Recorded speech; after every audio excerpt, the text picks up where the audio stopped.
Living from your truth, as Carl Jung subtly showed us, is not a choice you make overnight. It's not a decision you wake up and declare one day. It's something that unfolds from within, quietly and powerfully, like a door that opens on its own, once you've run out of strength to keep it shut. It's not forced, it's not loud.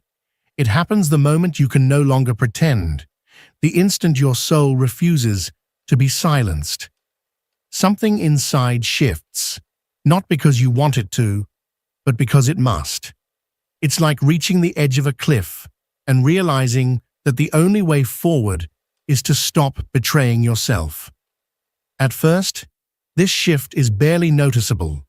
It's subtle, almost gentle. You no longer push yourself to say yes when every part of you screams no. You begin to notice what drains you, what situations, what conversations, and especially which people dim your energy simply by being near. Where once you endured things without a second thought, you now feel a deep discomfort in your body, a silent but firm voice whispering, "This is no longer for you." It doesn't shout, it doesn't rage, it simply declares a truth that can no longer be ignored. And that's where transformation begins, not with big dramatic changes, but with small, sacred refusals. A refusal to shrink, a refusal to lie, a refusal to live out of alignment for even one more day. Living from your truth is not about proclaiming it to the world. It's about embodying it quietly.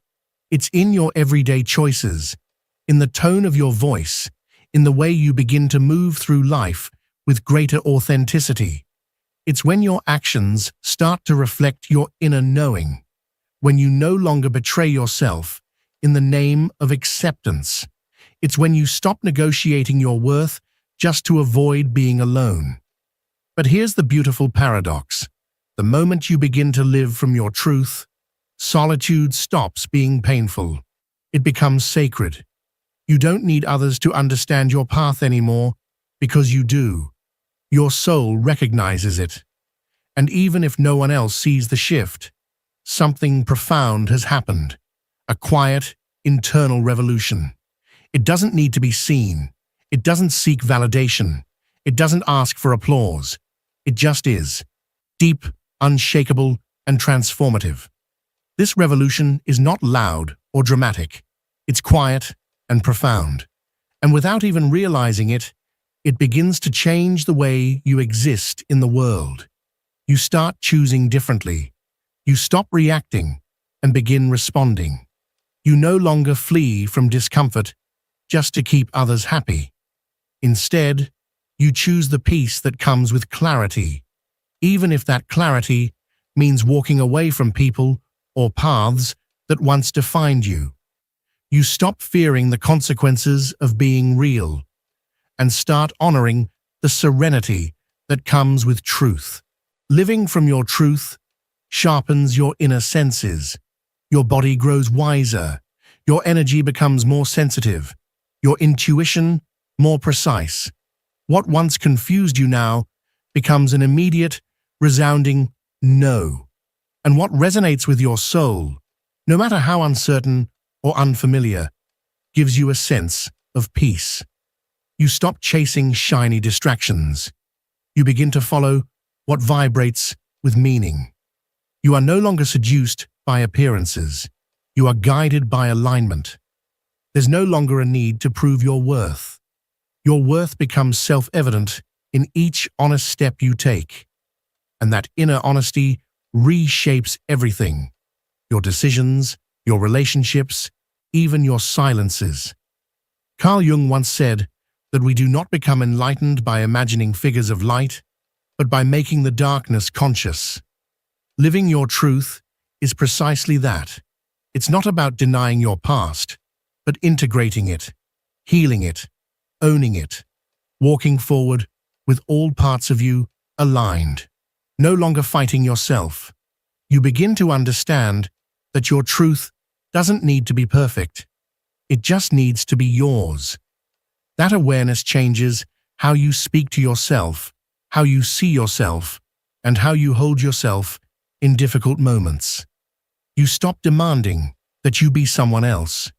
You start honoring the path you've already walked, because it's that very path that brought you to this new way of being, this new way of existing from within.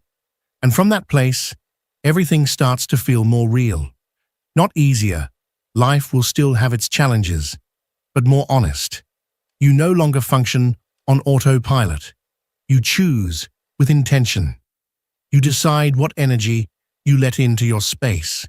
You choose what thoughts you feed, what emotions you nurture. And you do so without guilt, because you know that protecting your energy is not selfish. It's integrity. It's self-respect. It's coherence. Your relationships shift as well. Some grow deeper. They become more real, because now you're showing up without masks. And those who truly love you love the unfiltered version of you. Others quietly fall away, not because you push them away, but because you've changed frequencies. They no longer meet you where you are, and that doesn't shatter you. It sets you free. Living your truth makes you more selective, not out of coldness, but from care, from discernment. You no longer hand your energy to just anyone. You've come to understand how sacred your presence truly is. You stop explaining yourself. You stop justifying what you feel. Your presence becomes enough. Your peace becomes non-negotiable. You learn that the truth isn't always comfortable, but it is always light. It doesn't burden. It doesn't weigh you down. It liberates. And that lightness begins to live in your body, in your breath, in your rest. Nights are different when you're not wearing masks. Silence becomes a sanctuary when you're no longer judging yourself. Your inner world expands when you stop pretending and start simply being. That expansion is so subtle, so gentle, that others may never notice it. But you will. You notice it in the way you speak to yourself when you fail, in the way you hold yourself when no one else does, in the way you stop begging for approval, because you no longer need someone to tell you who you are. You already know. And once you know, everything around you begins to shift. Because living from your truth doesn't just change your inner world. It realigns your outer reality. You stop clinging to places where your soul has already left. You no longer maintain relationships out of habit. You no longer make silent pacts with fear, just to avoid discomfort. The clarity with which you now live causes certain things to fall away. Goals that no longer speak to who you are, routines that once drained you, people who only saw the outdated version of you. And while those losses may seem painful at first, the truth is, you're not losing anything real. You're making space for what's authentic. And when the real finally arrives, it doesn't feel heavy. It feels like coming home. Your energy becomes magnetic, not through effort, not through strategy, but through presence, through coherence. By simply being true to yourself, you begin to attract experiences that once seemed unimaginable. And all of that began the moment you stopped ignoring that quiet voice within, the moment you chose to live from your truth. When you begin living from a place of inner alignment, rather than from need, everything subtly yet powerfully shifts. Synchronicities start occurring more frequently. Paths that once felt confusing now seem clearer. Decisions that used to feel overwhelming begin to feel firm and grounded. It's because you're no longer reacting from desperation or fear. You're responding from truth, from alignment. And in that alignment, you realize something profound. Living from your truth is not a place you arrive at, not a finish line you cross. It's a way of moving through life. It's how you walk, how you hold yourself each day, even when it hurts, even when it costs you something. even when no one else understands, because you feel it in your bones, and feeling it, that's enough. That internal loyalty, that unwavering fidelity to yourself, is the most powerful and intimate expression of self-love. It's quiet. It doesn't make a scene, but its power is undeniable. When you become loyal to your truth, everything in your life that no longer aligns with it begins to fade away on its own. And as it fades, it leaves behind a sacred space, a clean, open void filled with potential. In that space, you finally have room to create a life that isn't built on the weight of other people's expectations or the echoes of unattended wounds. It's a life that grows from authenticity, from clarity, from presence. And here's the beautiful part. That space doesn't scare you anymore because you no longer fear your own presence. You're no longer afraid to be with yourself. You've learned that solitude isn't loneliness, it's resonance. From that resonance, your choices no longer emerge from external noise, but from inner stillness. You stop searching for signs with desperation because you've remembered how to listen. Your intuition, once drowned out by the compulsion to please, now becomes your steady guide. It doesn't scream, but it never hesitates. It leads with calm certainty. Living from your truth doesn't make you perfect. It makes you whole. It means you no longer split yourself into pieces to fit into places that were never meant for you. You stop silencing your voice just to be accepted. You stop acting from fear just to avoid rejection. Because you've discovered the most painful thing isn't being rejected by others. It's rejecting yourself. And that self-rejection no longer lives within you. In its place, there's acceptance, but not a passive or resigned kind. It's a strong, loving acceptance, a deep respect that echoes through the way you speak to yourself, the way you take care of your needs, the way you choose yourself again and again. And when you live from that place, everything around you begins to shift. The world mirrors back what you project from within. And when what you project is authenticity, you stop attracting more of what you used to tolerate. Instead, you draw in people, experiences, and opportunities that resonate with your real vibration. You stop magnetizing the shallow or performative, and you begin to receive what is true, raw, and meaningful. Everything starts revolving around that inner coherence, and with it, your life finds a new rhythm, the rhythm of your soul. You also notice that your creativity begins to awaken, not necessarily to produce art for others, but to shape your own reality from a place of truth. Ideas come to you that never occurred before, because now you're no longer blocking your emotions. When you allow your emotions to flow freely, without repressing them, inspiration rises naturally. You find new ways to express yourself. You say things you used to suppress.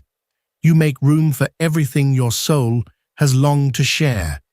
Maybe you write, maybe you paint, or maybe you just speak differently to those around you. But it all originates from the same place, the alignment between what you feel and what you do. In that creative coherence, your energy becomes expansive. It reaches beyond you. It not only transforms your own life, but begins to inspire transformation in others. And you don't even try. You don't give advice. You don't preach or teach. You just are. You exist in truth. And your truth becomes a frequency that others can feel, even if they can't name it. You start noticing that people feel safer around you, more open, more willing to look within. And this doesn't happen because of what you say. It happens because you've stopped pretending. And that kind of authenticity liberates. It awakens. It heals. Eventually, you understand that living from your truth isn't just a personal journey, it's a way of serving others, not from sacrifice, but from presence, from the grounded energy of someone who no longer hides. And because you no longer hide, you can hold sacred spaces of truth for others. And when you hold that space, you begin to feel an even deeper connection with everything. Life itself, natural cycles, the present moment. You no longer need things to unfold the way you imagined, because your energy is no longer attached to control. It's rooted in surrender, but not a surrender that weakens you, a surrender that empowers you, a deep trust that your truth will always lead you exactly where you're meant to be, even when the path isn't obvious, a trust that you don't need to move fast, you just need to move in your direction. When that happens, the anxiety quiets, the urge to compare fades, and peace becomes a natural state, not something you have to fight for, but something you naturally return to. Something else begins to emerge, quietly, yet profoundly. You begin to retrieve parts of yourself you thought were lost. Your laughter becomes more genuine, your voice steadier, your gaze clearer. It's not that you've become someone new, it's that you've stopped betraying yourself. And that loyalty to yourself brings back forgotten pieces of your essence. That's when you realize that living in your truth is not about reaching some perfect, idealized spiritual state. It's a daily practice, a conscious choice made in small moments, in the way you speak honestly, in the way you honor what you need, in the way you release what no longer fits, even when it still hurts. And the most magical part of all is this: the more you live from that real place, the more aligned your entire life becomes. Not because everything becomes flawless, but because you're no longer fragmented. You're in unity with yourself. And from that wholeness, life flows with less resistance and far more meaning. Something else also begins to happen. Your decisions simplify, not because life has suddenly become easier, but because you no longer live in constant doubt. Your energy is no longer split between what you think you should do and what your heart truly feels, because those two forces have finally come into alignment. The endless inner conflict, the tug-of-war between your mind and your heart, has softened. And even though that may seem like a small change on the surface, it frees you from a heavy burden you didn't realize you were carrying for so long. You stop chasing answers in every direction. You no longer search for meaning in every book, every person, or every situation, because at last you realize that the most important answers were never outside of you. They were always within. You no longer need other people's approval to move forward, because your compass no longer resides in their gaze. It lives in your chest. What used to paralyze you, what once felt like a mountain too high to climb, now just becomes part of the landscape. It's still there, but it no longer controls you. You become more agile internally, more fluid, more rooted. You begin to feel, to perceive, to choose, not from impulse or fear, but from a deep clarity that only comes after listening to yourself in moments of deep silence, over and over again, especially in the times when no one else was listening. That kind of clarity can't be explained. It can only be felt, and with it comes the courage to say no, to set boundaries, not as walls of defense, but as sacred spaces of respect. You learn to walk away without guilt, to let go with peace what you once clung to out of fear. Because when you begin to live from your truth, fear no longer sits at the center of your decisions. You become the center. And when you center yourself, everything around you begins to align with that inner order. Slowly, you begin to discover a way of being in the world that you had never experienced before, a way that feels more serene, lighter, more at peace with who you are. The constant urgency dissolves. The rush to be somewhere else, to be someone else, fades away. It's not that you no longer have goals or dreams. It's just that you're no longer sprinting toward things that were never truly in harmony with your soul. Your inner sense of time begins to shift. You become more present, more intentional, more aware of your words and your actions. You stop reacting and you begin responding with presence, with thoughtfulness. You no longer explode at every bit of chaos outside you, because the storm inside has finally calmed. And that internal peace changes your energy in subtle but powerful ways. People around you notice. Some are drawn to the calm you now radiate, without fully understanding why. Others begin to drift away, quietly, without conflict. And you no longer take that personally, because you understand something deeper now. Truth has its own frequency, and not everyone is ready or willing to tune into it. And that too is okay. You let go of the need to be understood. You release the urge to fight for acceptance. Living from your truth doesn't mean everything is solved or perfect.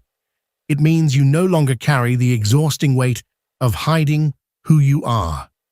You allow yourself to not have all the answers. You allow yourself to change your mind, to evolve. You even allow yourself to make mistakes without losing yourself in shame, because your worth is no longer tied to perfection. Your value lies in the quiet knowing that step by step you are being true to yourself. Even when the path ahead is unclear, your truth holds you, and that truth becomes your inner home, a sacred place you can return to again and again, even in the midst of chaos, even when everything else around you is shifting. You no longer need to seek shelter in others. You don't need distractions to avoid feeling, because now you are that sacred space you once sought outside. And that changes everything. It transforms your relationship with the world. You begin to see everything around you with more compassion, but also with more discernment. You no longer romanticize what harms you, nor do you justify what doesn't resonate with your spirit. You start seeing things for what they are, not for what you wish they were.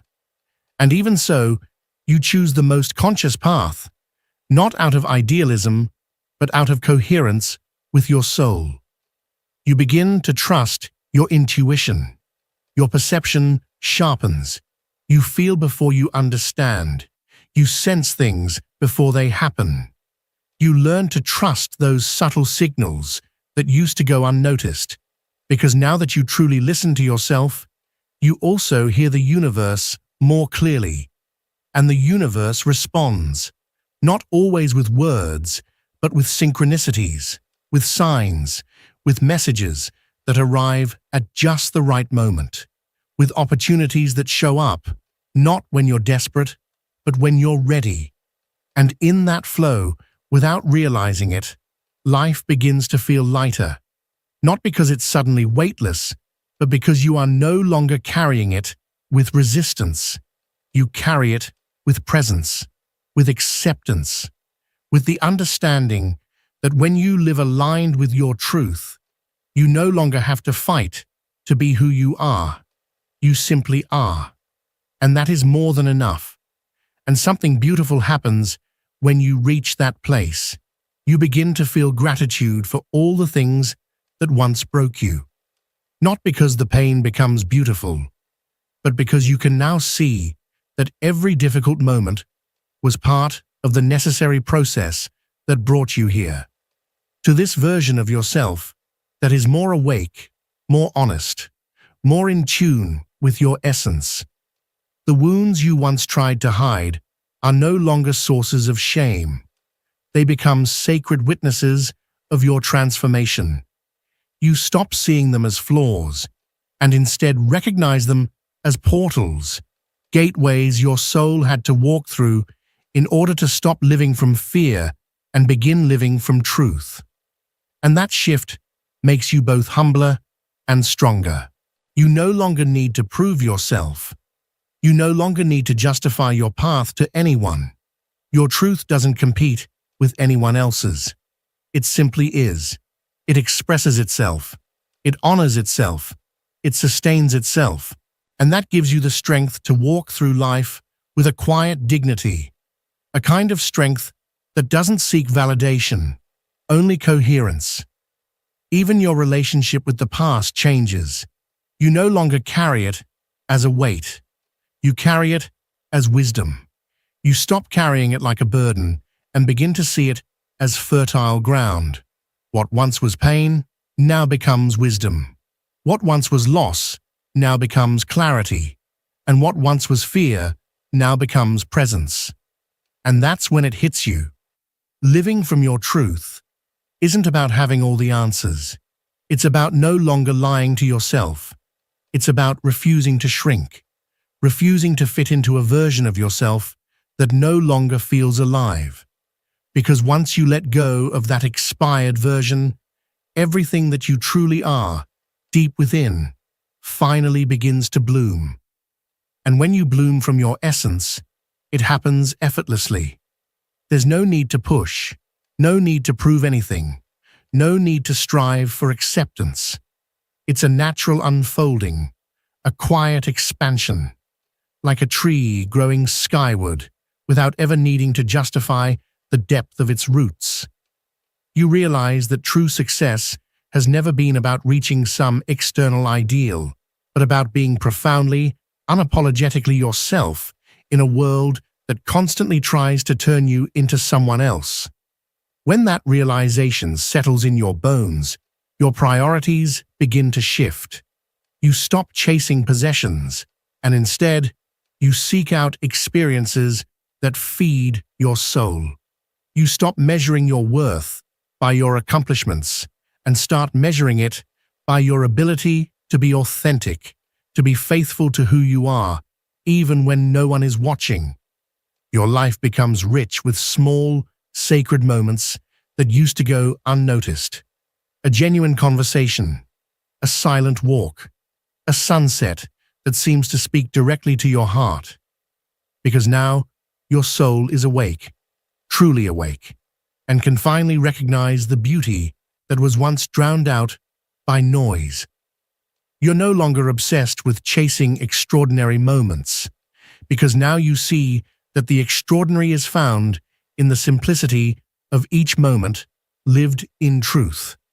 And that, which seems so simple, changes everything. The pressure to appear a certain way dissolves. The exhaustion of wearing masks fades away. The need to be understood by everyone becomes irrelevant. What remains is a quiet peace, a presence so complete, so full, that there is no need to explain, no need to justify. You simply exist. You simply are. And if these words resonate with something deep inside you, it's because your soul has always known this path. Living your truth is not something you learn. It's something you remember. Something that has always been there, waiting to be honored. It's no coincidence that you've come this far. It's not random that you're still walking, still seeking that which makes you feel most like you. Your transformation has already begun, even if you can't see it clearly yet. Don't forget, every act of honesty with yourself is a step closer to the life your soul has always known it deserves. If these words have walked beside you, if they have awakened something within you, then let this be an invitation, a sacred call to keep exploring, to keep uncovering, to keep listening to the quiet whispers of your soul. Let this truth, your truth, continue to light the way forward.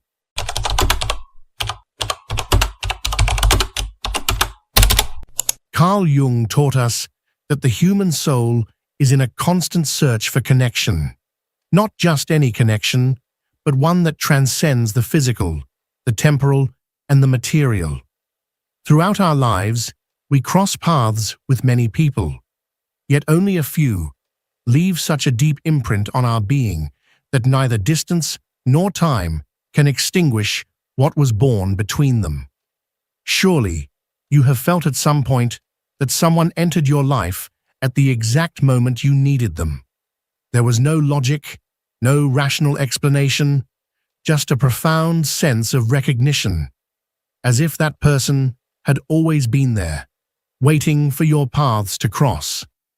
Jung referred to this phenomenon as part of synchronicity, a principle that challenges the idea of randomness and suggests that certain encounters are written in the deepest levels of our psyche. The relationships that emerge from the depth of the soul are not dictated by external circumstances. It doesn't matter how many years pass or how far apart you may be. Something keeps the connection alive. This happens because beyond body and mind, there is a shared energy sustained within the collective unconscious. Jung described the collective unconscious as a field of information and symbols shared by all of humanity, a space where kindred souls meet even before encountering each other physically. When a genuine connection occurs between two people, it becomes a mirror, not just of love or admiration, but a reflection of parts of yourself you may have never seen. These individuals come into your life to reveal who you truly are, to challenge you, to push you to grow, and to unveil aspects of your psyche you have yet to explore. But what happens when life separates two deeply connected people? Jung would say that physical separation is not the same as energetic disconnection. The soul does not comprehend distance because the connection takes place beyond the material realm. Many times, even when we believe someone is gone, we continue to feel their presence in the most unexpected moments. A sudden thought, a dream, an unexplained feeling of companionship. All of these are manifestations that the energy between you is still alive. Synchronicity plays a crucial role in these connections. Have you ever thought of someone only to receive a message from them shortly after? Or perhaps you ran into them by sheer chance. Or maybe you sensed something was wrong with someone close to you, only to find out later that they were indeed going through a difficult time.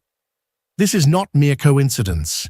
Jung teaches us that when two people's energies are aligned, their destinies remain intertwined in ways that our rational mind cannot fully grasp. Love and relationships, seen from a Jungian perspective, are not simply about attraction or compatibility. They are encounters that challenge us, that shake the very structure of our psyche, and reveal parts of ourselves we might have kept hidden. That is why some people leave indelible marks, not because of the amount of time they spent in our lives, but because of the impact they had on our process of individuation, that journey toward the full integration of our being. However, such profound connections can also bring pain. When we feel intensely bonded to someone, the thought of losing them can be terrifying. But here is the secret Jung left us. We never truly lose those with whom we have established a real connection. They may move away physically, they may take different paths, but the shared energy remains. Time and distance do not destroy real connections because they do not rely on proximity. What truly separates two people is not geography, but internal disconnection. If the souls continue to vibrate on the same frequency, if both individuals keep evolving and expanding their consciousness, the bond remains intact. And when both are ready, life will find a way to bring them together again. But what happens when you feel the other person has changed or that the connection has weakened? Often, This happens because one of the two has continued growing, while the other has remained in the same place. Jung spoke about the importance of inner development and the integration of the shadow. If a person resists change and personal growth, their connection with others might suffer, not because the bond has vanished, but because they no longer vibrate at the same frequency. This brings us to a crucial point. True love is neither possession nor control. It is allowing the other to be, to grow, and to transform. If a connection is real, it doesn't need to be forced or clung to out of fear. Jung invites us to trust in the intelligence of the universe and in the synchronicity that brings kindred souls together at exactly the right time. Sometimes, the greatest act of love we can offer is letting go, not from resignation, but from a deep understanding that each being has their own path of evolution. If a connection is authentic, if souls are destined to meet, time and distance will never be true obstacles. And if they do not meet again, it is because the purpose has already been fulfilled and the lessons they needed to learn from each other have been integrated. But how can we recognize a connection of this magnitude? Jung would say that the soul does not shout, it whispers. It is felt as a quiet certainty, a deep knowing that transcends logic. It is not about dependence or attachment. It is about recognizing that something greater is at play, something inexplicable, yet undeniable.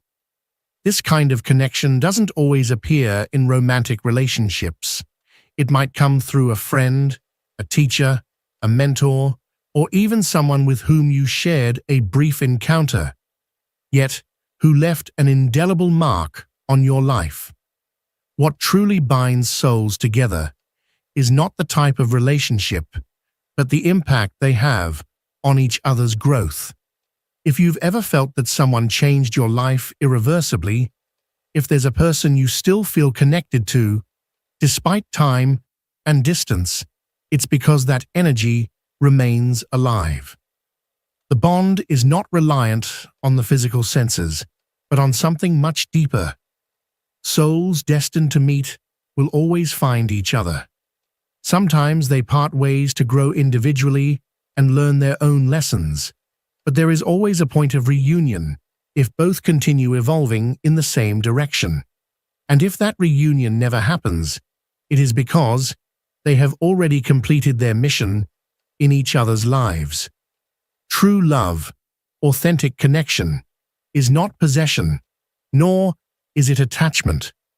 It is an unbreakable bond that, although invisible, continues to exist.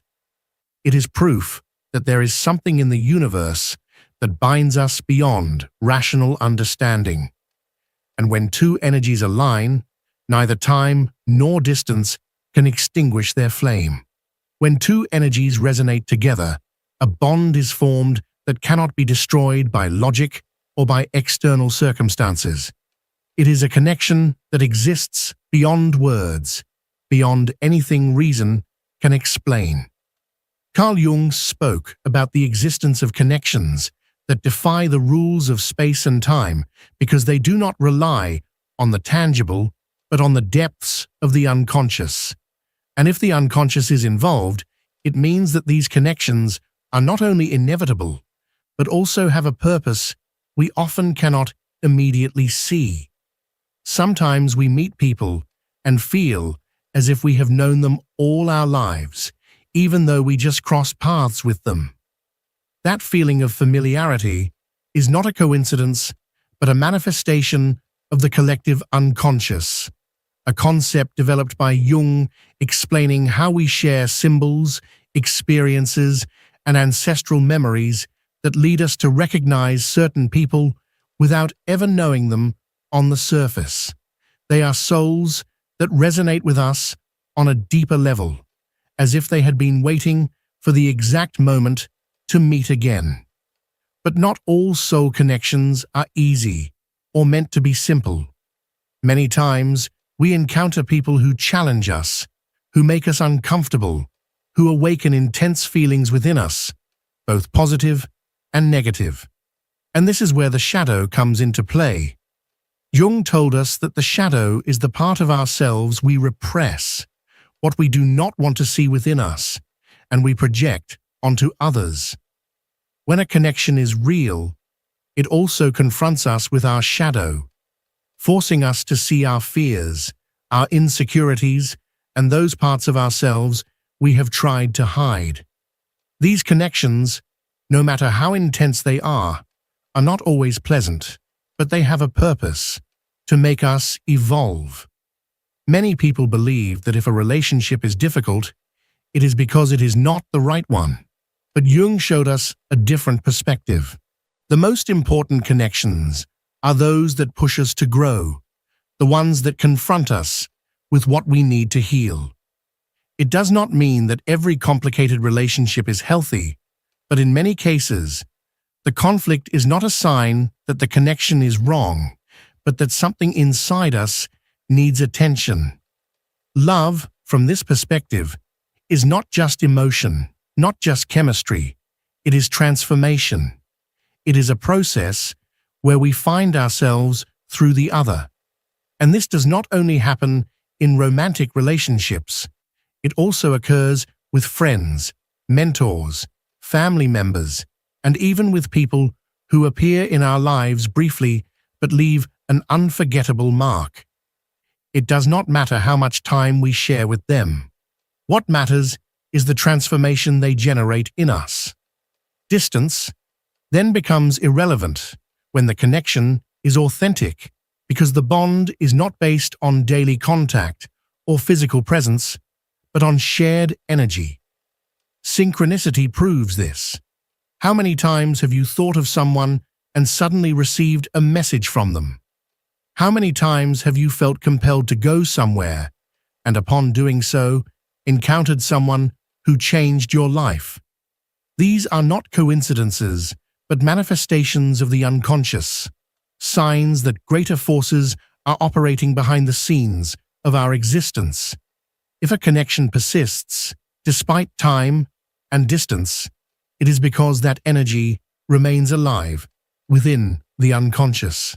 But this does not mean we should cling or try to force something. Jung taught us that excessive attachment is a sign of fear, not love. True connection does not need to be sustained by the fear of losing it, because what is destined to remain will do so by its very nature.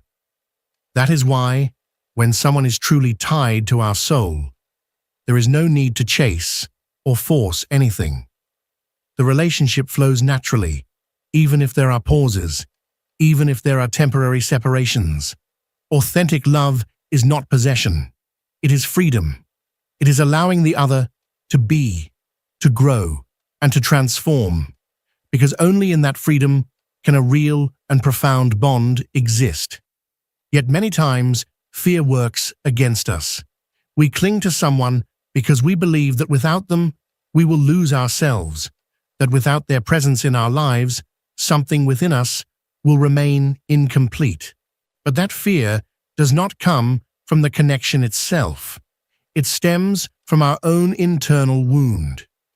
Jung spoke of the concept of individuation, the process through which we become complete and authentic beings, independent of external expectations and dependencies. If we feel empty without the other, it is because we have not yet completed our own process of individuation. It is not about not loving, but about learning to love from wholeness, not from lack. And this is where many go wrong.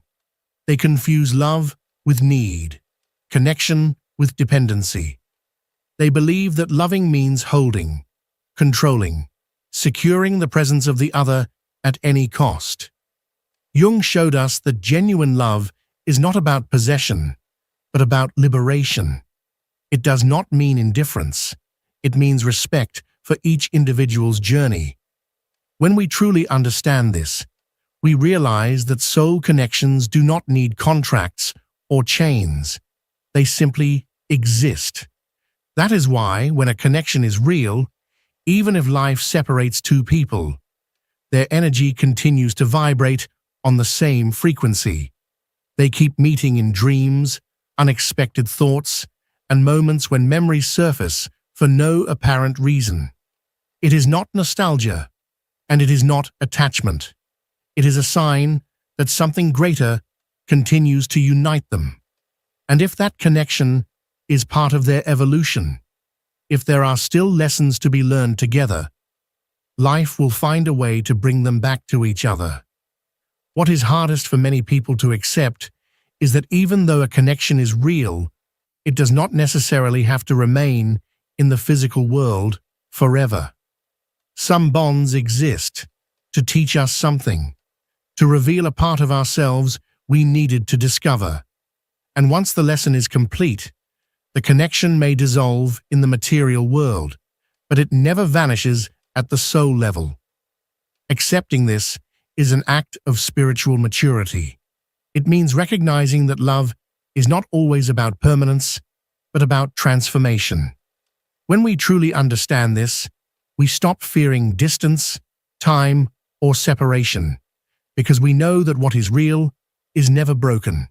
It simply transforms.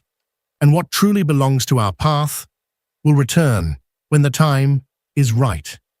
The question then is not whether a connection can survive time and distance. The real question is whether we are willing to allow that connection to evolve without trying to control it. When we stop clinging to what is not ours to keep and trust that what is meant for us will never leave, we find peace. We realize that love is not something to be forced. It is something that simply is. Love, in its purest form, is not a contract or an obligation. It is a recognition of the other's entire being.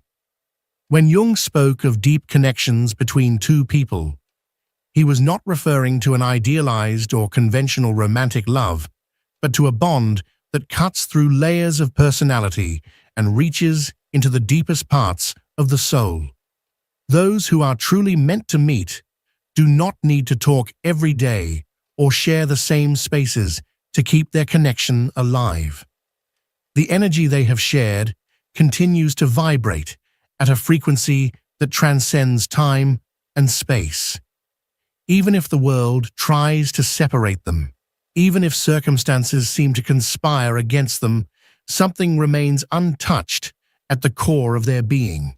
That is why, so often, after years apart, reuniting with someone feels as if no time has passed. Not because everything is the same, but because the essence of the connection remains intact. Throughout life, some people come and go, leaving only a fleeting impact. Others stay within us forever, even if they are no longer physically present. But this permanence must not be confused with attachment. Jung warned us about the danger of clinging to others out of fear of loneliness or uncertainty. When we try to hold on to something that must evolve, we become prisoners of our own insecurity. Ironically, the fear of losing someone often ends up destroying the relationship. Authentic love does not demand forced permanence because it is not born from fear, but from freedom. It is a mutual recognition that both individuals can grow, change, and follow their own paths without losing the connection. Some people will only be in our lives for a brief time, but their impact will last forever. Others may stay for years before eventually moving on. And then there are those rare souls with whom, no matter the distance or the circumstances, an invisible bridge will always exist. If you have ever felt that someone remains present in your life despite the years, if you have shared profound moments with someone and their energy still lingers in your mind and heart, it is not a coincidence. That connection remains alive because on some level, you both continue to resonate at the same frequency. But there is something more. Sometimes life separates two people, not as a punishment, but as preparation. There are connections that require distance to grow stronger. There are relationships that need time for both people to mature, to evolve into the best versions of themselves before they can meet again. Jung spoke about the process of individuation as the journey toward wholeness. This means that before we can fully merge with another being, we must first learn to be complete on our own. Often, when a connection feels intense, a desire arises to fuse with the other person, to become emotionally dependent on their presence. But this kind of attachment is an illusion, because no one can truly complete us if we haven't first achieved integrity by ourselves. When two souls are destined to walk together, life finds a way to unite them at the right moment. But before that can happen, each must walk their own path, learn their own lessons, and evolve separately, not because the connection has broken, but because it needs space to fully develop. This is why some relationships seem to have unexplained pauses. There are encounters that seem perfect, but suddenly life interrupts them. It doesn't mean the connection is over. It simply means that there are still individual processes that must be completed before a true reunion can happen in harmony. Yet the restless mind always seeks answers. We ask ourselves why someone left, why we couldn't stay together, why we feel emptiness when that person isn't near. Jung taught that these questions should be turned inward, not outward. Instead of seeking explanations in the other person, we should ask what this connection is teaching us about ourselves. Every person who enters our life is a teacher. Some show us love, others teach us pain, and some reveal parts of ourselves we had never seen. When two energies truly meet, they become mirrors for one another. Through the other, we see ourselves reflected, with all our lights and shadows. This is where many relationships fail. Instead of seeing the other as a mirror for growth, people look for a shelter of comfort. When the relationship starts showing them parts of themselves they don't want to face, they feel fear, frustration, or pain. But in reality, it's in those moments that the connection fulfills its true purpose. If you've ever wondered why a certain person keeps coming back into your life, or why you can't seem to forget someone even after a long time, maybe it's not because you're meant to be with that person right now. Maybe that connection still has something to teach you, something you need to discover within yourself. Jung said that the encounters that mark us the most are those that spark a transformation within. It's not about how many years we shared with someone or how many moments we lived together, but about how much that relationship changed us. Sometimes, the greatest gift a connection gives us is the push to discover who we really are. That's why, if there's someone you feel you could never forget, if there's a bond that still vibrates in your soul, even though life has separated you, instead of asking why, ask yourself what you can learn from it. Ask what part of yourself was reflected in that connection and how you can integrate that lesson into your life. Because when two energies align, when two souls meet, nothing can extinguish what they have shared. Not time, not distance, not external circumstances. What is real, what is destined to be, endures, not always in the way we imagine, but in the way the soul needs. And the most surprising thing is that when we stop seeking answers outside and begin trusting the process, life finds a way to surprise us. Authentic connections do not disappear. Sometimes they simply need time to bloom again when both sides are ready to receive love in its purest form. When we understand that authentic connections aren't ruled by time or distance, we stop fighting against the inevitable and start trusting the process. we realize that we're not here to cling to people, but to experience, to learn, and to grow through those who come and go in our lives. Many times, we spend so much energy trying to hold on to a bond, when its true meaning isn't constant presence, but the mark it leaves on our soul. If two people are destined to meet again, they will, at the precise moment, not before, not after. And if they don't, it's because their purpose together has already been fulfilled. But the most important part of all this is that true love, conscious love, doesn't seek to trap or possess. It seeks to set free. And in that freedom, the connection becomes unbreakable. Jung taught us that what binds us to others is not what we see with our eyes, but what we feel with our soul. And when a connection is real, the universe itself works to preserve it, no matter the external circumstances. The real question we should ask isn't whether someone will stay in our life forever, but what we are learning from every connection we experience. Are we growing? Are we getting to know ourselves better through the other? Are we letting life flow instead of clinging fearfully to what we can't control? When we stop fearing separation, when we understand that the relationships that truly matter never disappear completely, we live with greater peace and fulfillment.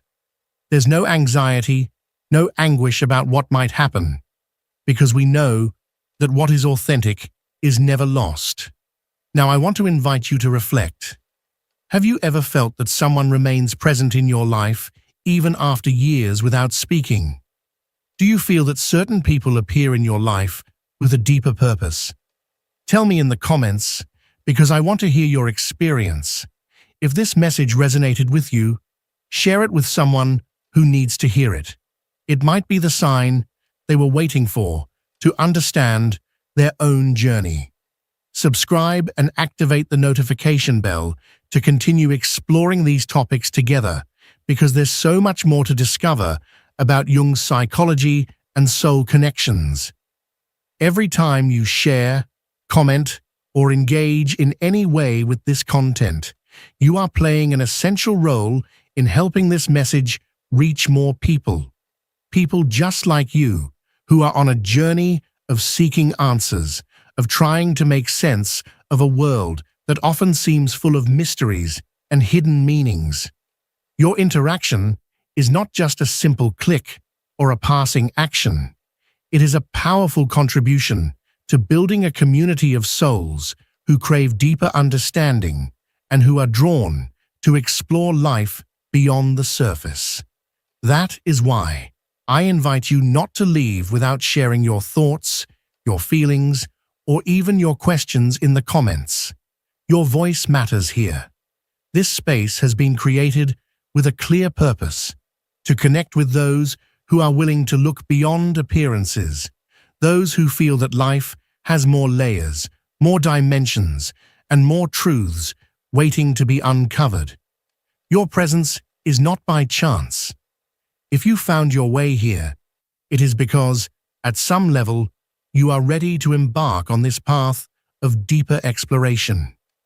Remember always, when two energies resonate, when two frequencies align in true harmony, neither time nor distance can diminish their connection. Physical barriers lose their importance, and what remains is a bond that exists beyond the tangible world, an invisible thread linking those who are meant to meet, to inspire each other, and to grow together. So stay connected, stay open, and continue nurturing that spark within you. We will meet again very soon in the next video, where we will dive even deeper, explore even further, and continue unveiling the mysteries that call out to us from beyond the ordinary. Until then, take care of your energy, honor your path, and know that you are never alone on this journey. See you soon.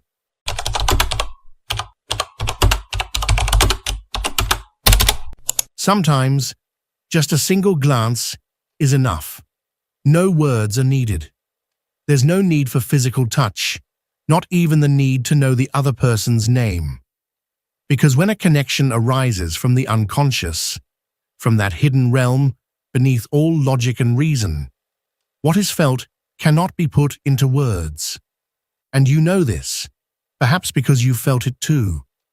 In a city filled with countless faces, with names and lives intertwined in endless stories, something inexplicable happens. Out of the blue, someone appears, just one person, and they stir something within you, something dormant, something sacred. It's not just physical attraction. It's not fleeting chemistry or the whim of an emotion passing through. It's something much deeper, like a memory echoing from another time, another life, another fragment of your soul.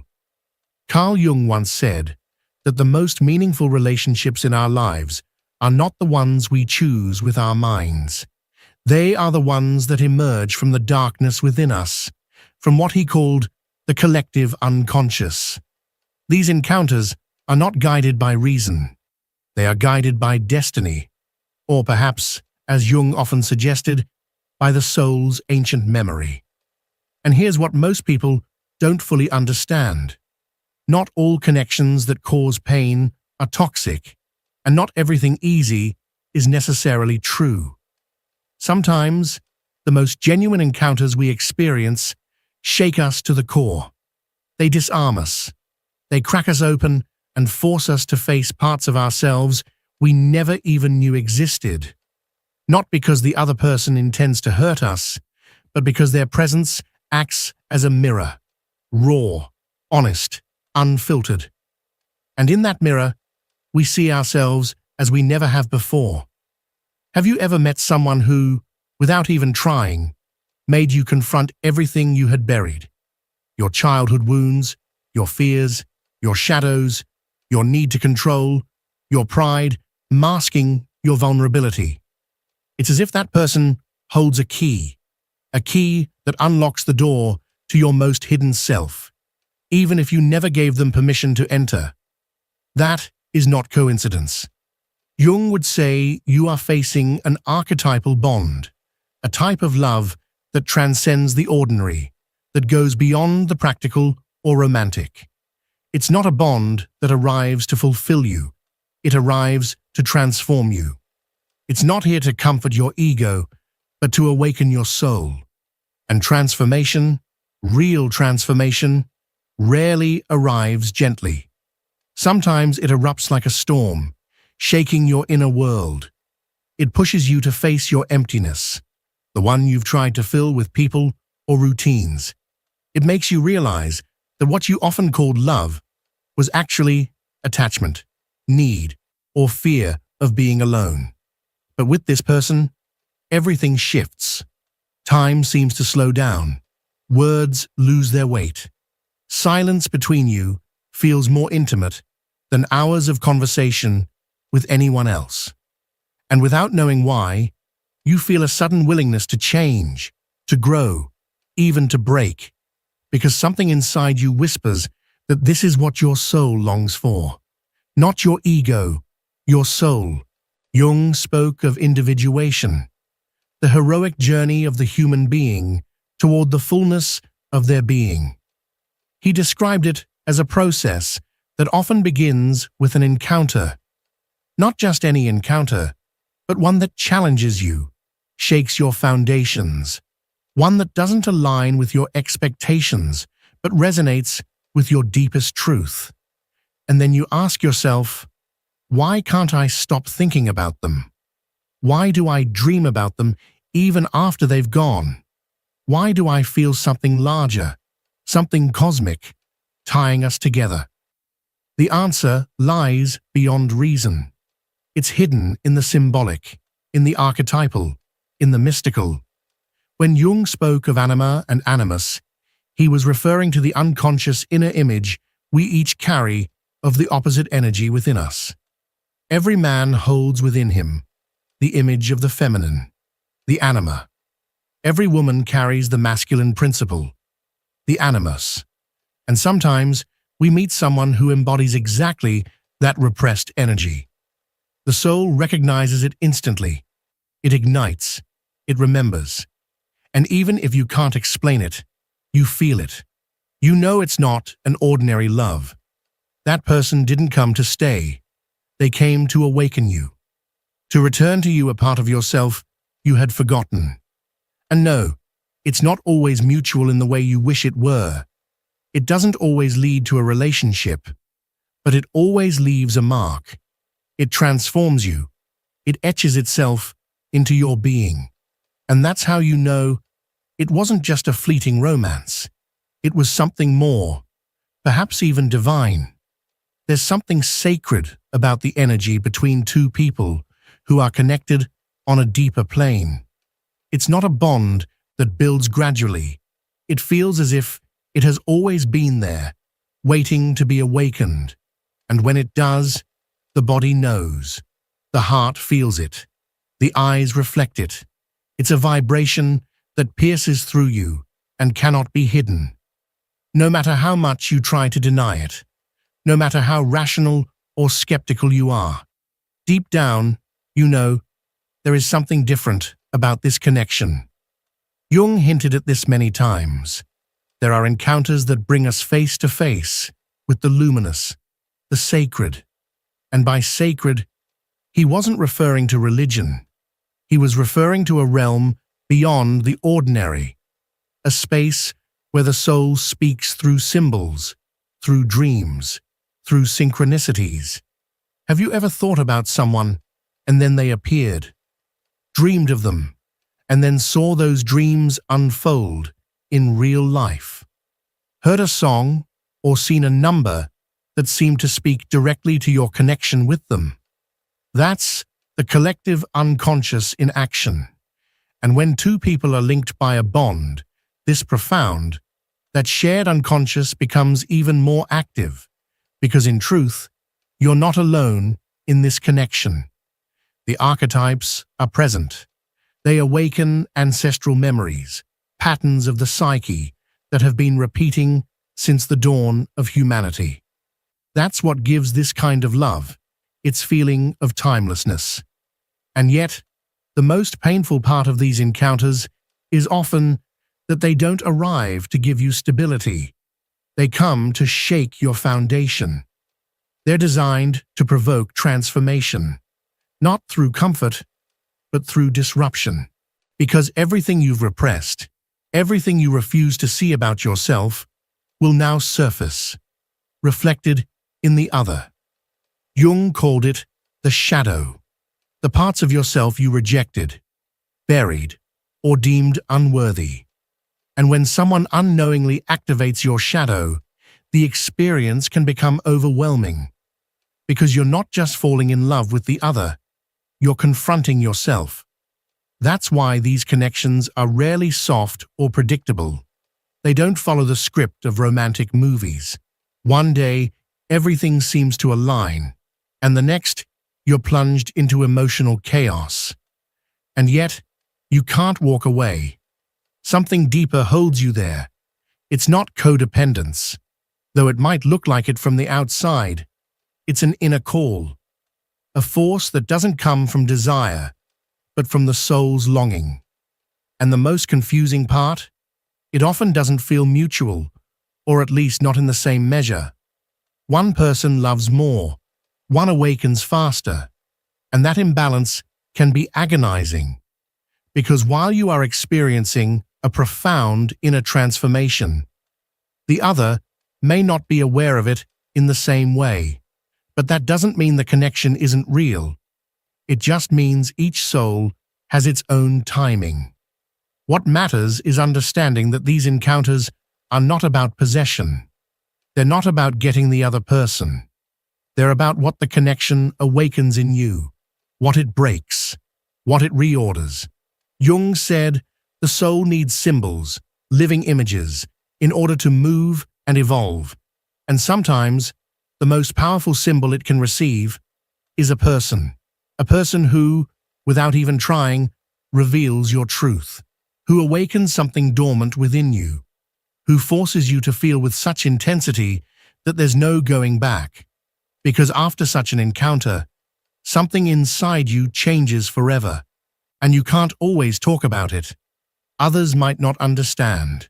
They'll tell you it's obsession, that you should move on, that there are other people out there, and you know that. You know you could meet someone else, go out, laugh, distract yourself. But deep down, something still vibrates, a lingering echo, a memory that refuses to fade, that perhaps is the sign that you touch something real, something sacred. It's not obsession, it's not delusion, it's your soul remembering. It's your unconscious pointing to a path, a bridge toward your own transformation.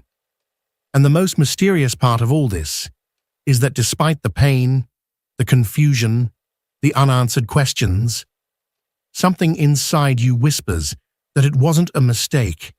That encounter had to happen.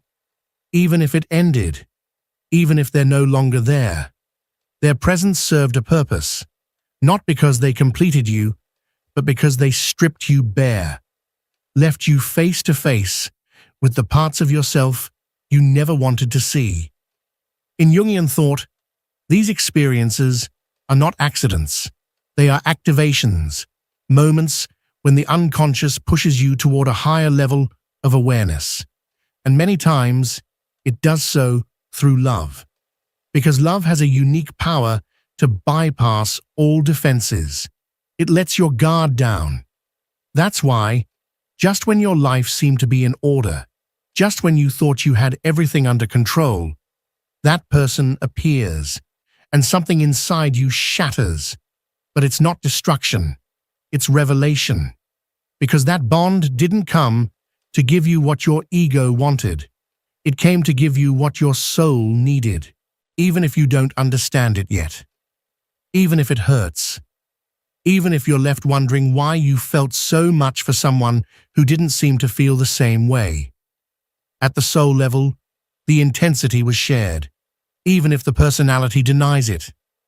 Even if the other can't put it into words. Something awakened in both of you. And it's crucial to understand that these connections don't always last. They don't always turn into lasting relationships, but they always serve a purpose. And once that purpose is fulfilled, a part of you begins to transform. You start to see differently, to feel differently. You stop chasing safety and start craving depth, meaning, truth. This is what Jung would call a confrontation with the self, the true center of your being. That part of you that exists beyond the ego, beyond the roles you play. And it only awakens when you endure an experience powerful enough to break the illusion. And love, especially love that seems to be rooted in another dimension, is one of the most direct paths to get there. Some call these bonds karmic, others call them soulmates. Jung never used those terms in a literal way, but he did suggest that certain relationships operate from a more archetypal dimension. These are not merely interactions between two people, but exchanges between energies far greater than us, forces that push us toward integration, toward the reconciliation of what was once fragmented. And within that process, resistance inevitably surfaces, because the ego resists surrendering control. It clings to its comfort, to its structure. And when someone enters your life and shakes that inner architecture, what emerges is anxiety, fear, even anger. But if instead of running away, you choose to remain present, something extraordinary begins to unfold. You begin to remember who you are. Maybe not in words, maybe not with full clarity, but there's a kind of resonance, like an ancient melody that starts playing again inside of you. A deep, inexplicable knowing that this moment was meant to arrive, that this connection, with all of its contradictions, is part of a larger design. And it is often in that very moment that healing begins, not because of what the other gives you, but because of what they awaken in you. You begin to see your need for approval, your fear of abandonment, your pattern of wearing masks to be liked. All of that rises to the surface. It becomes visible. And though at first it feels like exposure, what's actually happening is liberation. Because love is not only sweetness, it is also a ruthless mirror. And if you have the courage to look into it, if you can hold what it shows you, love becomes a catalyst for authenticity. And once you've crossed that threshold, once you've felt that depth, you can't go back. You can no longer settle for superficial connections, because now you know what it means to feel with your soul. And that kind of love can't be forgotten. What truly transforms us in these bonds is how they force us to stop seeking outside what has always existed within. At first, it seems like the other person holds the answers, that their presence gives your life meaning, that their love completes you, and their gaze validates your existence. But as the soul begins to awaken, something shifts. You realize it was never them completing you. What completed you was the image they activated inside you, the reconnection to your forgotten parts, to your anima if you're a man, to your animus if you're a woman. Jung made it clear. We often fall in love not with the other, but with our projection. The unconscious, desperate to become whole, throws outwards everything it lacks. And when someone embodies that, the emotional impact is so powerful, we mistake it for love. But it's not just any love, it's an initiatory one, and what's hardest about it is accepting that the other may not have come to stay. They came to serve as a channel, sometimes only for a moment, sometimes for a few months, sometimes in a rhythm of comings and goings. But every time they return, they touch something sacred in you. And if you have the courage to face that with awareness, it can take you further than you ever imagined. Jung described it as a call to wholeness, the urge to unite what was once divided. And in that bond, a kind of alchemy unfolds, not superficial chemistry, but actual transmutation. A part of you must die so that another part can be born. What once was a wound becomes presence. What once was a desperate need becomes consciousness. But to get there, you must pass through the fire of separation, the fire of detachment, because this love will confront you with your deepest attachments, the ones you're most afraid to release. And that's perhaps the hardest moment, the point where many get lost, where some choose to numb themselves, to replace, to distract. But if you can hold that pain without running, something in you begins to rise. And it's not a mystical or fantastical elevation. It's an expansion of perception. You start to see the world differently. You begin to feel that everything has meaning, that every coincidence carries a message, that life itself becomes symbolic. And that, in Jungian terms, is a sign that the unconscious is becoming conscious. You no longer love with just your body or mind. Now you love with your soul. And that way of loving doesn't vanish, can't be imitated, can't be replaced. Because once your heart has resonated at that level, everything else feels small. Not because it's bad, but because you've touched something deeper. And the soul cannot settle for less. Eventually, you understand. This love didn't come to give you a story. It came to give you a transformation, a resurrection, an invitation to truly inhabit yourself. And even if it still hurts, even if you still think of that person every day, something within you already knows. The real gift was not the relationship, but the path it opened within you. The journey back to yourself. And over time, something becomes undeniably clear. That person who appeared in your life wasn't a coincidence.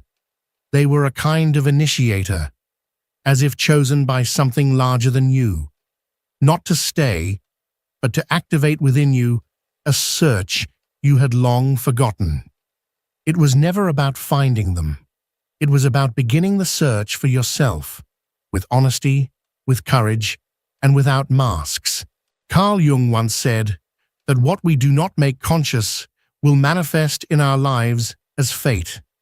And if this encounter shook you to your core, if it disrupted your inner world in a way you couldn't ignore, it's not because life wanted to punish you, and it's certainly not because you were meant to suffer. It happened because something deeply unconscious within you needed to surface. This was never about pain for pain's sake, but about liberation, about shedding everything that no longer serves your growth, everything that can't survive in the next chapter of your evolution. When you begin to look at this connection, not through the eyes of your ego, but through the lens of your soul, everything starts to shift. You understand you're not here to complete someone else, nor is anyone here to complete you. You are here to remember who you truly are. And sometimes, love, pure, unexplainable love, is the only language powerful enough to break down the walls of self-deception you've built over a lifetime. Because when you love like that, without logic, without reason, without expecting anything in return, something in you becomes cleansed. You no longer love to possess. You love to expand, to open, to surrender even to the unknown. And in that surrender, something shifts, not in the outside world, but within you. You begin to see this person not as your destiny, not as the missing piece of your life, but as a mirror, a message, a sacred bridge. And that bridge leads you into the unknown territories within yourself, toward that sacred place Jung referred to as the self, your true center, your full psychic wholeness, your deepest truth. On the journey back to yourself, this other person becomes a symbol, not just a memory or someone who changed your life, but a living image connecting you to what you still need to integrate. Maybe your tenderness, maybe your strength, maybe your ability to surrender, to trust, to let go of control. It doesn't matter whether that person is still physically present or not. What truly matters is the internal transformation that was set in motion by their appearance. That's the most mysterious part, because even if you never speak again, even if your paths never cross once more, their energy continues to live within you, not as obsession, not as longing, but as an active symbol, an inner force guiding you toward your most authentic path. And in time, if you keep walking inward, something beautiful begins to unfold. You realize that all that love you once felt for the other was actually the love your soul had been begging for. Love that you had forgotten how to give to yourself. And when that realization comes, something miraculous happens. Almost without noticing, you begin to treat yourself with more respect, more gentleness, more care, not because someone else loved you, but because you finally saw what you were capable of feeling, how deep your emotions go, how real your experience is, and all that you believed the other person came to give you. You now feel it rising from within, and once you get there, something subtle but powerful changes. You no longer crave closure. You stop needing explanations.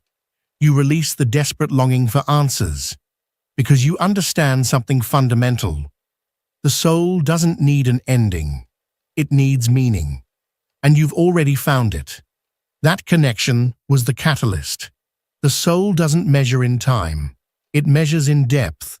And if that encounter peeled back layers you didn't even know existed, if it forced you to face your wounds, if it led you to seek something sacred something beyond the surface, then it served its purpose. And once you reach that point, there is no going back. Because once the soul awakens, nothing feels the same again. You can no longer wear the same masks. You can't keep repeating hollow patterns. You can't keep denying what you now see. Because now you know, you've felt, you've remembered. And that memory transforms everything. You begin to look at others through new eyes, not from a place of lack or a need to be accepted, but from presence, from awareness, because you've come to understand that no one can give you what you haven't first given to yourself. Love is not something you ask for. It's something you radiate once you reconnect with your essence. And once that essence is activated, it becomes your compass. It guides how you speak, how you look at the world, how you love.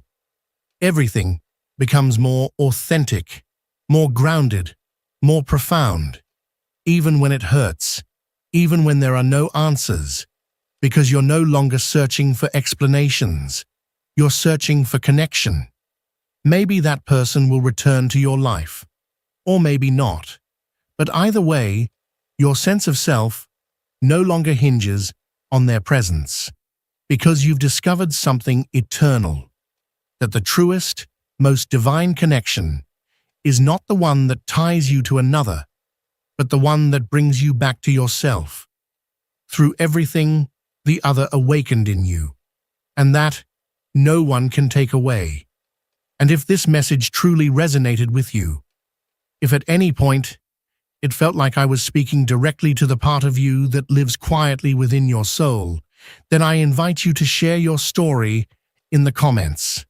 Not just because I want to read your words, but because I know, deep down, that out there in the world, there are countless others who have felt exactly what you've felt. People who have loved with such intensity and mystery that it defies explanation. People who have experienced connections so profound, so inexplicably real, that they seemed to transcend this physical world, as if born in another realm entirely. Your experience matters. What you felt, what perhaps you've never been able to explain, might be the key that helps someone else understand their own emotions.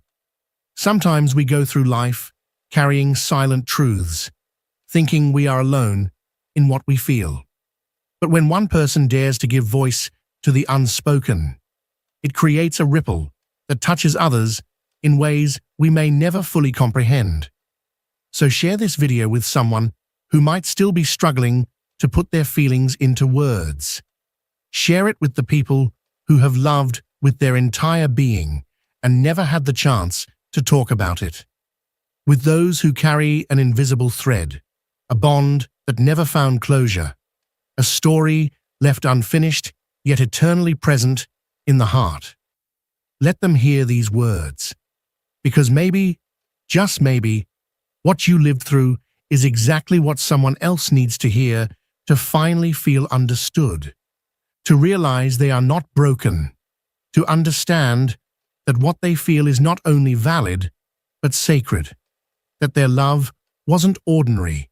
It was a glimpse into something greater. And if you feel called to keep diving deeper into these silent truths, into these unseen forces that move through our lives, then I invite you to subscribe, because this isn't just a channel about relationships. This is a space where we explore the language of the soul, a place where we dare to ask the deeper questions, where we listen not just with the mind, but with the spirit. Together, we'll keep unraveling the mysteries that live within us. We'll keep honoring the quiet parts of ourselves that have waited so long to be seen, to be heard, to be understood. So I'll see you in the next video. And until then, remember this: when the soul speaks, the heart always listens.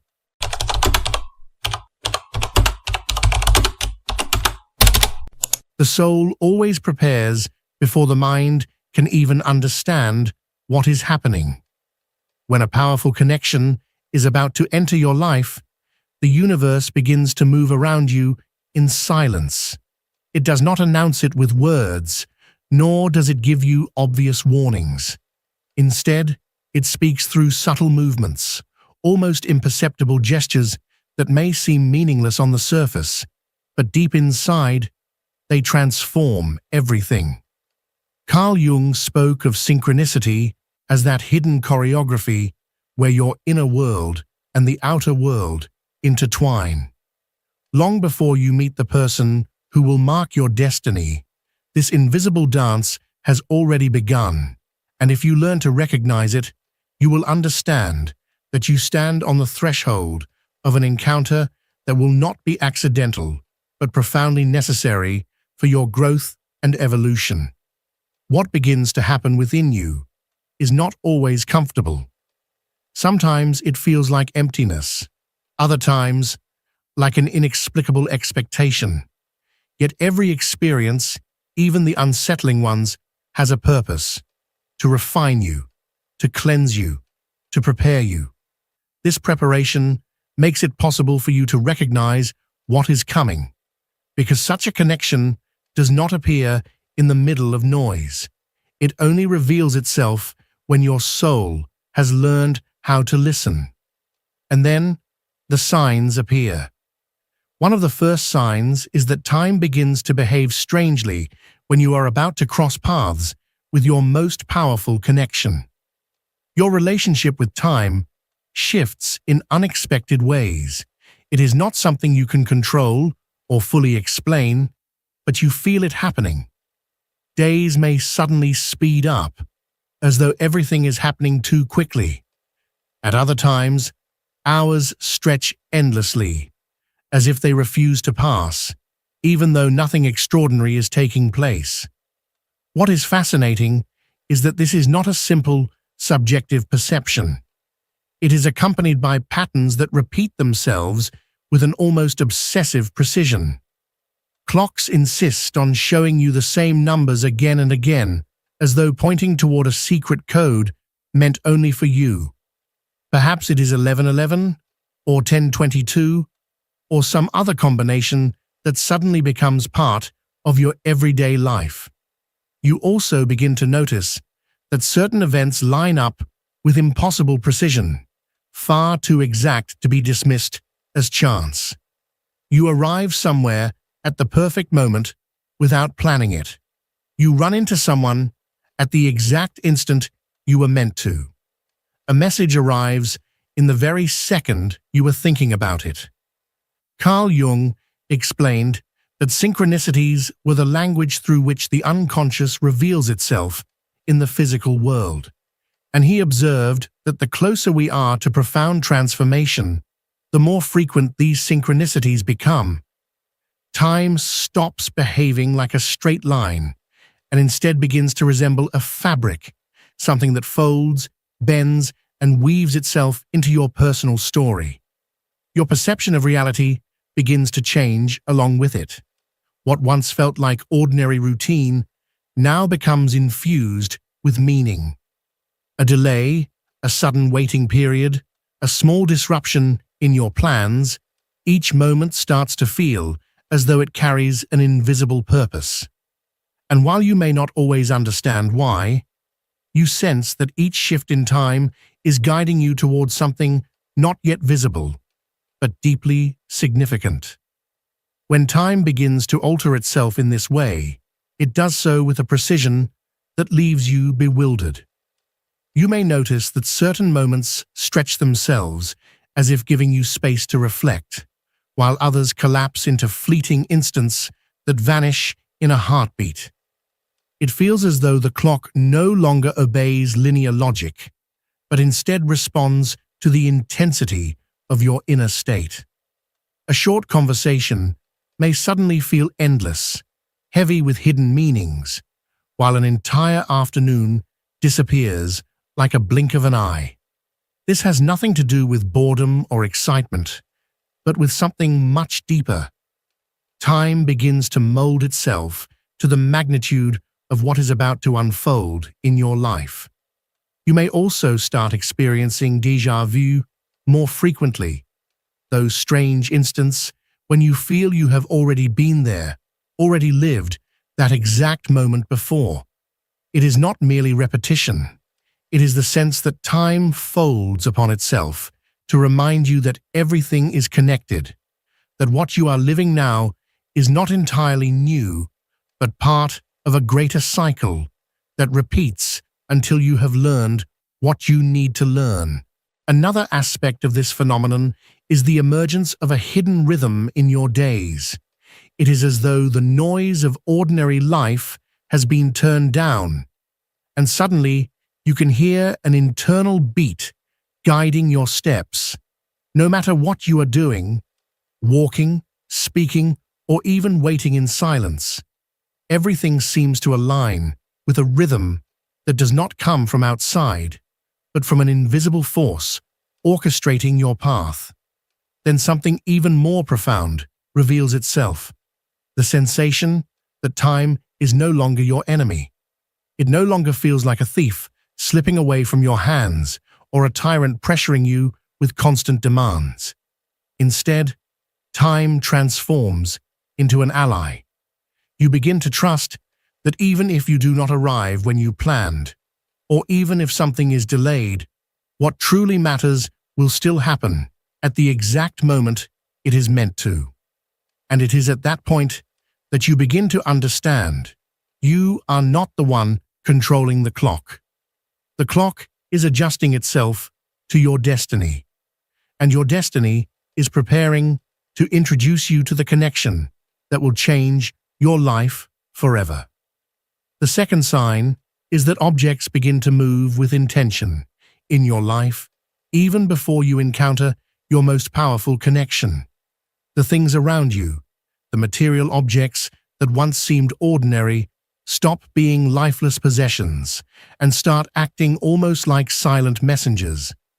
I am not speaking of objects sliding across a table on their own or performing magical tricks, but rather of moments when they appear in your hands at the precise instant you need them, or when they reveal a meaning that goes far beyond their simple use.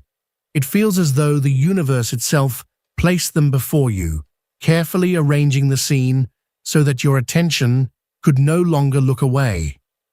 Perhaps a forgotten book resting on your shelf suddenly falls to the floor, just when you are wrestling with a question that refused to leave your mind. You pick it up, open it, and within its pages discover a passage that feels written directly for you. Or maybe an object that had been lost for years suddenly reappears, carrying within it the memory of a chapter of your life you believed was already closed. Sometimes it even arrives through another person, a gift, chosen innocently, but which somehow connects with uncanny precision to the exact challenge you are facing now. Carl Jung viewed these events not as coincidences, but as symbols, an external language reflecting what has already been unfolding within you. He taught that the unconscious prepares the ground for encounters that will shape your destiny. And when that moment is near, certain material symbols are activated. They awaken your awareness. They push you to stop seeing only with the physical eyes and instead begin to observe with the eye of the soul. The remarkable thing is that not everyone notices these signals. Two people may experience the same event, watching the same book fall from the shelf, receiving the same small object, yet one will walk away untouched, while the other feels a powerful resonance echoing deep inside. When it happens to you, it is because your perception has sharpened. The veil is thinner. What is ordinary for others becomes extraordinary for you. Everyday life becomes charged with meaning, as if each object had been waiting silently for the right moment to reveal its message.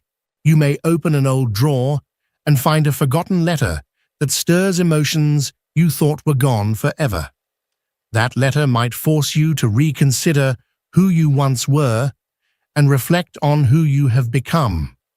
Or perhaps you stumble across a photograph that had long disappeared, and as you gaze at it, you realize it is not simply an image. It is a reminder of a lesson you are about to need, a key to prepare you for what lies just ahead. This is not superficial magic. These are living symbols. Jung often affirmed that the outer world mirrors the inner one, and that when you stand at the threshold of transformation, life itself arranges the stage, using matter as a vehicle for signs and whispers. It is as though your unconscious takes charge of your environment, placing certain objects within reach at exactly the moment they are meant to appear, guiding you with a subtle hand toward your next step. Sometimes, however, it happens in reverse. Objects that have always been there, familiar and constant, suddenly vanish without explanation. A piece of clothing you once wore often, a piece of jewelry you cherished, or a keepsake you pass by daily, one day it is simply gone. The disappearance is not meaningless. It is symbolic, marking the closing of a cycle, announcing that something within you has reached completion, and making space for the new to enter. And perhaps the most powerful part of all is the feeling that accompanies these events. It is never mere indifference, never just a fleeting surprise. It is an undeniable sensation, a knowing that the object, whether appearing or vanishing, carries a coded message for you. Even if you cannot put it into words, your intuition recognizes it instantly. That silent understanding is what makes the difference. You stop perceiving objects as random things. You stop seeing them as inert matter. Instead, you recognize them as living pieces of a narrative that the universe is unfolding in your favor, each one a clue, each one a signpost, guiding you closer to the encounter that will shift your path forever. Third sign. Your dreams turn into landscapes of anticipation. Before you meet your most powerful connection, dreams stop being just a nightly disorder of images and start to gain a different character. They transform into rehearsal stages. What happens there does not always follow logical sense, but it leaves such a vivid emotional imprint that when you wake up, you know it was not just another dream. You may see faces you do not recognize, and yet feel as if you have known them forever. Places you have never visited, but that feel like home. Conversations you cannot recall word for word, but whose meaning is imprinted within you with absolute clarity. What matters is not the exact detail, but the sensation with which you wake, the certainty that a message has been delivered. Sometimes these images return with variations, as though your unconscious wants to ensure you understand the symbol. Other times, elements appear that seem random, an animal, a key, a light, but days later, they link to real situations in your life, revealing you were already being prepared. Carl Jung saw in dreams the clearest expression of the unconscious, and when a transcendent connection draws near, that deeper part of you begins to build bridges at night. Dreams become a laboratory where your soul rehearses emotions, encounters, and dialogues that have not yet taken place in the physical world, but will soon manifest. The most striking thing is that even if you cannot precisely recall what you dreamed, you carry an echo, a persistent feeling of having been in contact with something or someone important. And that sensation, more than the images themselves, is the true sign. When dreams become anticipations, you notice they no longer carry the same chaotic texture as before. Even the strangest ones seem to follow a hidden coherence, as if they belong to an invisible thread. You may not grasp the entire story, but you perceive that each scene has been carefully placed, At times, these dreams confront you with emotional trials, showing a conflict, a dilemma, or a farewell you have not yet lived. When you wake, you feel your soul has already crossed that experience, giving you an added maturity when the situation later appears in real life. It is as if you had trained on another plane to be ready. At other times, the dreams are filled with luminous symbols, a light appearing in the darkness, a door opening toward an unknown space, a path illuminated beneath your feet. You do not need to understand it with your mind.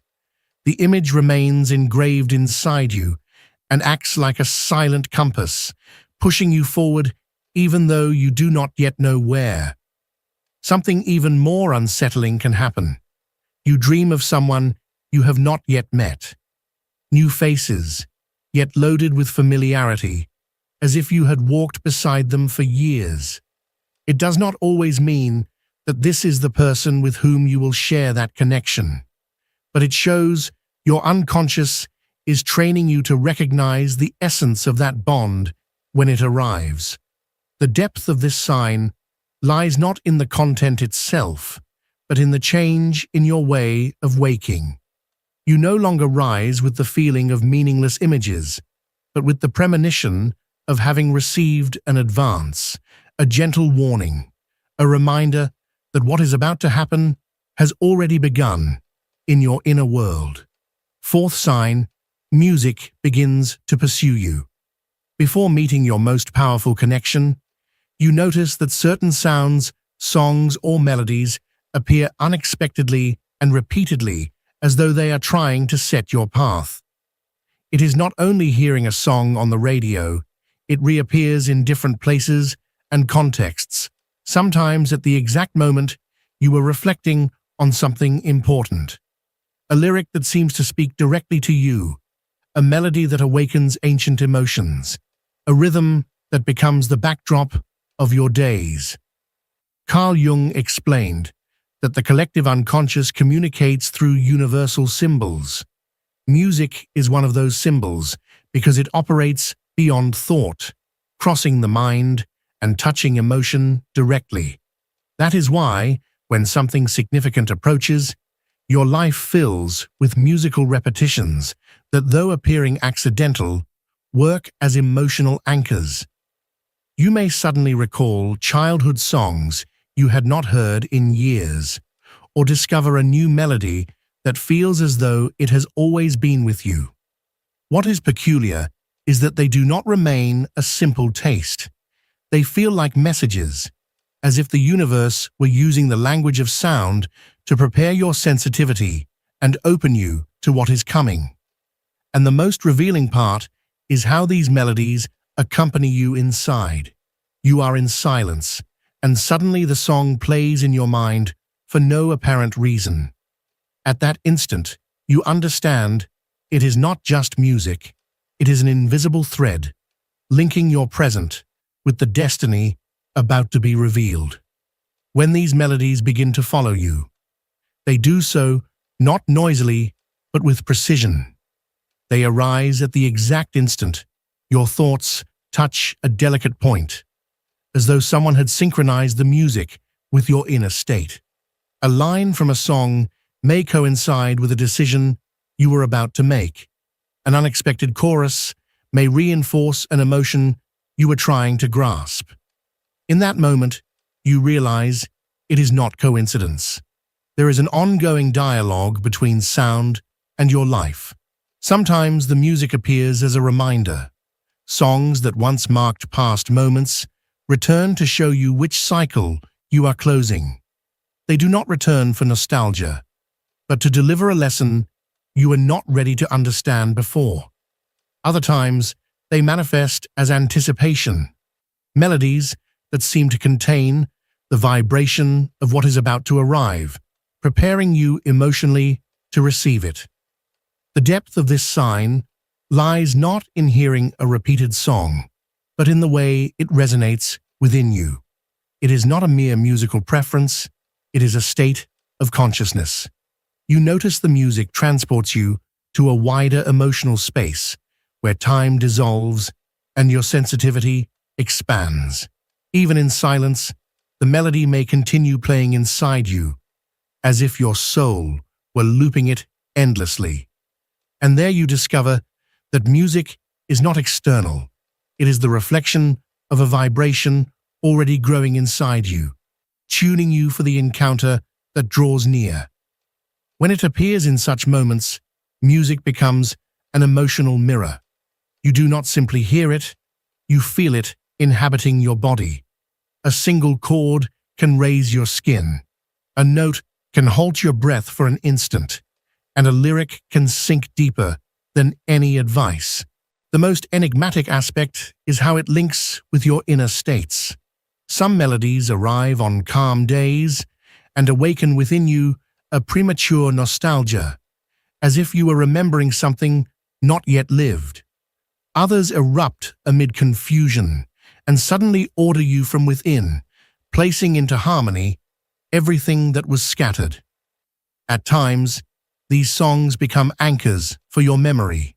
You may not remember what you were wearing or what time it was, but you do recall the song that was playing at that moment. It is as if life wanted to mark, with a musical seal, those moments when your destiny begins to bend toward a new direction. As days pass, you realize that music not only accompanies you, but begins to educate your sensitivity. It prepares you emotionally to recognize the powerful connection that approaches, because when it arrives, it will not be a logical event, it will be a vibrational impact, and your soul, tuned by these persistent melodies, will know how to recognize it without hesitation. The fifth sign is when the world begins to reveal unexpected reflections of yourself, especially before you meet your most powerful connection. Suddenly, you notice that everything around you works like a mirror. I am not speaking of physical mirrors, but symbolic ones, subtle reflections that appear in ordinary situations. Strangers might say words that describe exactly what you are feeling at that precise moment. A character in a movie articulates with perfect accuracy the thoughts you had just minutes earlier. Even a gesture, a billboard on the street, or a random scene you witness by chance seems to return to you a hidden part of yourself you had not been able to see. Carl Jung called this phenomenon projection. The soul makes use of the external world to show you the content of your inner world.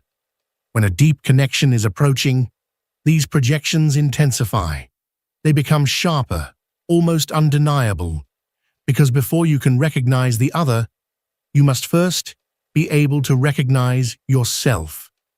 The universe begins to return fragments of your own identity at every corner, carefully preparing your perception for the true encounter that awaits you.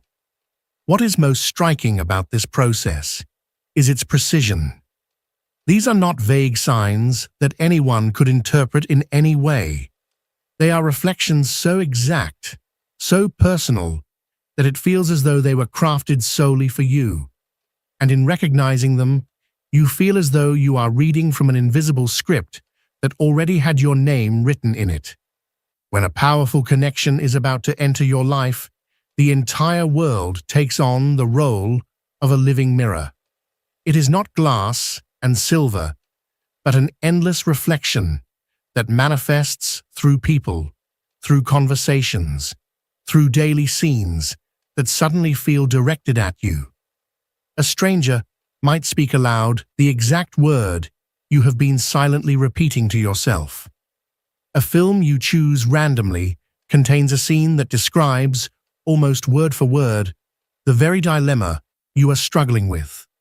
A song you overhear, a casual comment from a friend, even an image on a signboard suddenly holds a piece of your own psyche.